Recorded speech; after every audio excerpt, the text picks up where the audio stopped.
கை கால் நடுக்கத்திற்கு இதுதான் காரணமா? நடுங்குதா? நரம்பு தளர்ச்சியா இருக்கும். பொதுவா கை கால் நடுங்குவத ஒரு தீவிர பிரச்சனையா நாம சொல்றது இல்ல.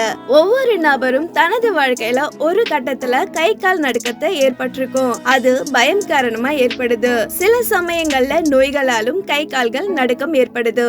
நீண்ட நாட்களா கை கால் நடுங்கும் பிரச்சனை இருந்தா அலட்சியப்படுத்துவது சரியல்ல. முதலாவது தூக்கமின்மை. ஒரு நபர் நீண்ட நேரம் போதுமான தூக்கம் ஏற்படாம இருந்தா அது உடல்ல பல பிரச்சனைகளை உருவாக்கும். தலைவலி, சோர்வு, தூக்கமின்மை இருக்கும்போது அவரது கை கால்கள் நடுங்க தொடங்கும். நல்ல தூக்கம் இல்லனா அது நரம்பியல் அனிச்சைகளை தூண்டி வேலைகளை செய்யும் போது கை கால்கள் நடுக்கம் ஏற்படுது.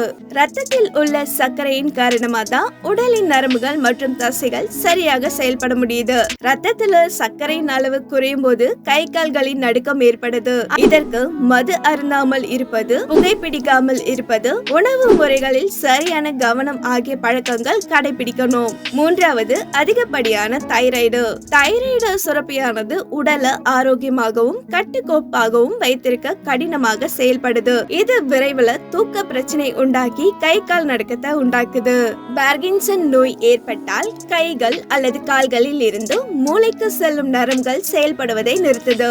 ஆரம்ப நாட்கள்ல ஒரு கையில மட்டும் நடுக்கம் ஏற்படும். ஆனா உரிய நேரத்துல சிகிச்சை கொடுக்கலனா இரு கைகளும் நடுங்க தொடங்குது. ஓகே வியூவர்ஸ், இது போல ஹெல்த் பத்தி நிறைய தெரிஞ்சுக்க ஃபைனல் சேனலை சப்ஸ்கிரைப் பண்ணுங்க.